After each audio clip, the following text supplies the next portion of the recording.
अभी तक कपड़ों का कारोबार नहीं किया है और आप चाहते हो कि कपड़ों का कारोबार करें तो 2 या 3 कैटेगरी ही आपको लेनी चाहिए। दोस्तों इसका मतलब क्या होता है, देखिए अगर आप वुमेंस वेयर का काम करना जा रहे हो तो वहाँ पे साड़ी भी है, सूट भी है, कुर्ती भी है, लहंगा भी है, क्रॉप टॉप भी है, नाइट वेयर्स भी है, अंडरगारमेंट्स भी है, वेस्टर्न वेयर्स भी है, बॉटम वेयर्स भी है। अब इनके अंदर भी अलग कैटेगरी है। जैसे साड़ी की बात करूँ तो साड़ी के अंदर कॉटन साड़ी आती है, प्रिंटेड साड़ी आती है, कैटलॉग साड़ी आती है, बॉक्स साड़ी आती है, बनारसी साड़ी आती है, एम्ब्रॉयडरी साड़ी आती है, पार्टी वेयर साड़ी आती है, ड्रेपिंग साड़ी आती है। तो हर कैटेगरी के अंदर मल्टीपल डिपार्टमेंट्स हो रहे हैं, तो 2-3 कैटेगरी इनफ होती है, क्योंकि हमारी एक पूंजी होती है, एक लिमिट दायरा होता है। हमें 5 लाख की शॉपिंग करनी है, 10 लाख की शॉपिंग करनी है, 15 लाख की शॉपिंग करनी है। तो उस 15 लाख की शॉपिंग के अंदर सबसे ज़्यादा वेराइटी जिसमें बने वही डिपार्टमेंट हमें सबसे पहले काम करना है। दूसरा कमेंट हमारे पास में आया है बिहार से, पटना से हमारे पास में है कि नया स्टार्टअप हम लोग कर रहे हैं, तो शुरुआत में सूरत आ रहे हैं तो सारा का सारा पैसा हम लोग लेके आए क्या साथ के अंदर? दोस्तों जरूरी नहीं है।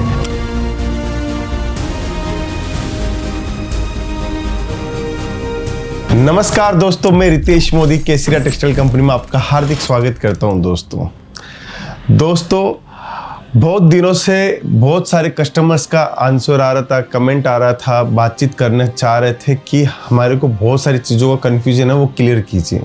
तो 5 ऐसे कमेंट हमारे पास में आए थे जिनको मुझे क्लियर करना बहुत ज़रूरी है, क्योंकि इन 5 पॉइंट के आधार पे आपके नई जो दुकान है, नया जो काम आप करने जा रहे हो वो बहुत इंपॉर्टेंट होता है। ये 5 पॉइंट ध्यान रखना बहुत ज़्यादा ज़रूरी है। दोस्तों देखिए, हम कोई बिजनेस कर रहे हैं, हम नया काम कर रहे हैं, हमारी पूंजी लग रही है, हमारी सालों की मेहनत लग रही है, तो उस मेहनत के अंदर हमें जितना बढ़िया तरीके से हम उस काम को कर पाए उतना हमारे लिए अच्छा होगा। जब शुरुआत में ही शुरुआत उसकी अच्छी हो जाए तो मैं ये बोलता हूँ कि उसके अंदर आने वाला समय भी अपने आप अच्छा हो जाता है। शुरुआत में हमारे को मायूसी नजर आए, शुरुआत में ही हमें ऐसा लगे कि नहीं हम लोग तो कुछ गलत कर बैठे, तो उससे क्या होता है, हमारा मोरल सपोर्ट जो होता है वो डाउन हो जाता है। दोस्तों ये मोरल सपोर्ट डाउन नहीं हो, इसीलिए ये जो 5 कमेंट थे मुझे बोलना बहुत ज़रूरी था, जिससे आपको ये ज्ञान हो, जिससे आपको ये पता चले कि मुझे सूरत जाते समय या कपड़ों के बिजनेस करते समय मुझे ऐसी कौन सी गलतियां नहीं करनी है। दोस्तों तो पहला जो कमेंट हमारे पास में आया था वो रायपुर से हमारे पास में आया था। उनका बोलना था कि कपड़ों के बिजनेस के अंदर शुरुआत के अंदर ही सारी की सारी वैरायटी रखनी चाहिए क्या? दोस्तों देखिए, अगर आप पहले से कपड़ों का व्यापार कर रहे हो और अभी वापस से नई वैरायटी और जोड़ना चाह रहे हो तो बिल्कुल आप जोड़ सकते हो, नई वैरायटी जोड़नी भी चाहिए। जब भी कारोबार बढ़ता है, जब भी ग्राहक और नए नए मिलते रहते हैं। लेकिन अगर आपने अभी तक कपड़ों का कारोबार नहीं किया है और आप चाहते हो कि कपड़ों का कारोबार करें तो 2 या 3 कैटेगरी ही आपको लेनी चाहिए। दोस्तों इसका मतलब क्या होता है, देखिए अगर आप वुमेंस वेयर का काम करना जा रहे हो तो वहाँ पे साड़ी भी है, सूट भी है, कुर्ती भी है, लहंगा भी है, क्रॉप टॉप भी है, नाइट वेयर्स भी है, अंडरगारमेंट्स भी है, वेस्टर्न वेयर्स भी है, बॉटम वेयर्स भी है। अब इनके अंदर भी अलग कैटेगरी है। जैसे साड़ी की बात करूँ तो साड़ी के अंदर कॉटन साड़ी आती है, प्रिंटेड साड़ी आती है, कैटलॉग साड़ी आती है, बॉक्स साड़ी आती है, बनारसी साड़ी आती है, एम्ब्रॉयडरी साड़ी आती है, पार्टी वेयर साड़ी आती है, ड्रेपिंग साड़ी आती है। तो हर कैटेगरी के अंदर मल्टीपल डिपार्टमेंट्स हो रहे हैं। अब आप क्या करते हो कि सूरत आ रहे हैं, प्लानिंग कर ली कपड़ों का, तो साड़ी के अंदर की वैरायटी के अंदर भी आपको सारी वैरायटी लेनी है। शुरुआत में ही आप मल्टीपल कैटेगरी में जाएंगे तो आपको दिक्कत होगी। शुरुआत में हमें नहीं जाना है, हमें 1 या 2 डिपार्टमेंट पकड़ना है। जैसे साड़ी सूट पकड़ लिया, साड़ी सूट कुर्ती पकड़ लिया, या साड़ी लहंगा पकड़ लिया, या कुर्ती सूट पकड़ लिया, या कुर्ती बॉटम वेयर पकड़ लिया, या वेस्टर्न वेयर बॉटम वेयर पकड़ लिया।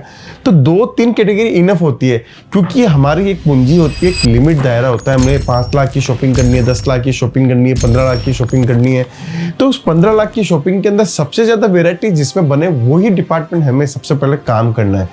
होता क्या है, जनरली हमें 5 लाख का माल लेना है, सूरत आके 10 लाख का माल लेना है, तो हम क्या करते हैं, हम 10-15 डिपार्टमेंट बनाते हैं। तो उसमें क्या होता है, ना तो वैरायटी बन पाती है, नहीं आपका काम हो पाता है। उसमें क्या होता है, साड़ी की रेंज चाहिए होती है, 5-6 लाख का माल चाहिए, 10 लाख का अपना बजट है, 5-6 लाख की तो साड़ी परचेज करनी है।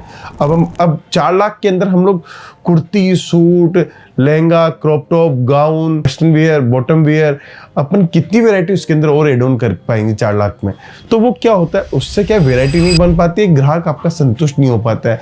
तो अगर हमारा बजट एक इनफ बजट है, उसके अंदर हमें काम करना है, तो एक ऐसा होना चाहिए कि हम सिर्फ उसमें 2 या 3 कैटेगरी के अंदर ही काम कर पाए, और दोनों तीनों कैटेगरी के अंदर पूरी से पूरी वैरायटी अगर लेंगे तब जाके हमारा काम होगा दोस्तों। दूसरा कमेंट हमारे पास में आया है बिहार से, पटना से हमारे पास में है कि नया स्टार्टअप हम लोग कर रहे हैं, तो शुरुआत में सूरत आ रहे हैं, तो सारा का सारा पैसा हम लोग लेके आए क्या साथ के अंदर। दोस्तों जरूरी नहीं है, बहुत सारे ऐसे कस्टमर्स आते हैं जो हमारे साथ में 20 लाख 50 लाख का माल खरीदते हैं, वो बोलते हैं कि सर हम लोग पैसा साथ में लेके आए, कितना पैसा लेके आए। तो आप 1 लाख 2 लाख 3 लाख भी लेके आओगे तो कोई दिक्कत नहीं है, बाकी पैसा यहाँ पे माल छाट के जाइए, माल आप निकाल के जाइए। निकालने के बाद में आप एडवांस के रूप में 1 लाख 2 लाख 3 लाख जो भी आपको देना है एडवांस के रूप में आप दे के जाइए। बाकी पैसा आप वहाँ जाके वहाँ की बैंक से आप जमा करवा सकते हो, कोई दिक्कत नहीं होती। जरूरी नहीं है कि सारा का सारा पैसा लेके यहाँ पे काम करें। हाँ, यहाँ पे आने के बाद में अगर केस नहीं है, उसकी जगह आपके पास में बैंक से आरटीजीएस करो तो तुरंत का तुरंत पेमेंट करके भी आप यहाँ से माल लेके निकल सकते हो दोस्तों। क्योंकि मैंने देखा है यहाँ पे बहुत सारे कस्टमर्स ऐसे आ रहे थे कि वो एक साथ बहुत सारा केस लेके आ रहे थे, तो रिस्क हो जाती है। उस रिस्क को कम करने के लिए मुझे ये बात आपको समझाने की जरूरत है दोस्तों। तीसरा है, यहाँ पे आने के बाद में हमें कौन कौन लोगों से हमें बच के रहना है। ये मैं वीडियो के माध्यम से भी बहुत बार बोल चुका हूँ कि आप लोग इन लोगों से बच के रहिए। देखिए, कोई भी इंसान बिना स्वार्थ से आपसे नहीं जुड़ेगा। आप यहाँ सूरत आ रहे हो, आपको बोलता है 10 रुपये के अंदर मैं आपको छोड़ दूंगा, 15 रुपये में छोड़ दूंगा। आप सोचिए 5-5 किलोमीटर, 10-10 किलोमीटर 10-10 रुपये में को छोड़ सकता है? नहीं छोड़ सकता।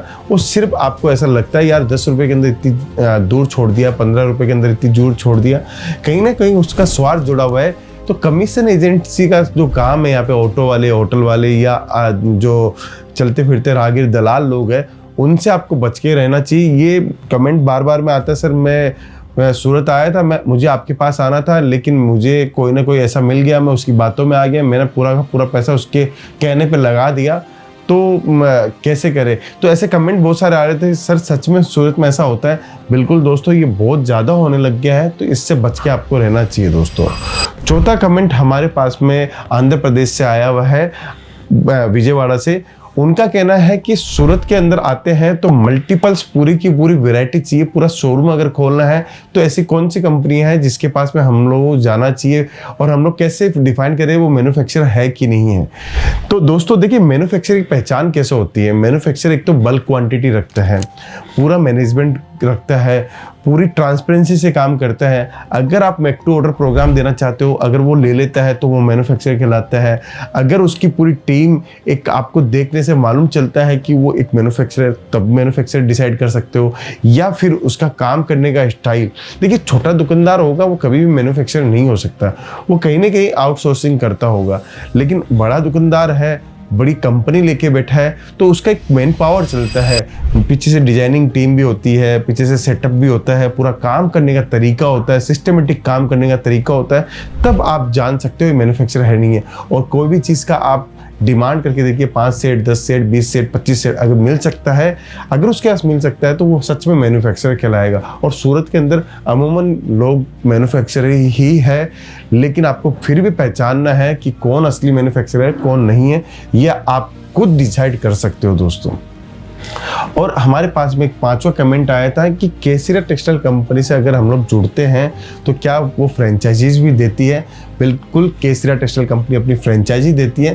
फ्रेंचाइजी देने का हमारा उद्देश्य यही है कि जो नए एंटरप्रेन्योर है, नया कोई बिजनेस कर रहा है, नौकरी छोड़ के बिजनेस कर रहा है, तो उसको शुरुआत के अंदर बहुत सारे काम करने होते हैं। जैसे उसको दुकान भी लेनी है, फर्नीचर भी बनाना है, डिजाइनिंग भी करनी है, मैनिक्यूर्स भी लेनी है, अकाउंटिंग सिस्टम भी करना है, स्टाफ भी चाहिए, ट्रेनिंग भी देनी है, खुद को कपड़ों का नॉलेज भी लेना है।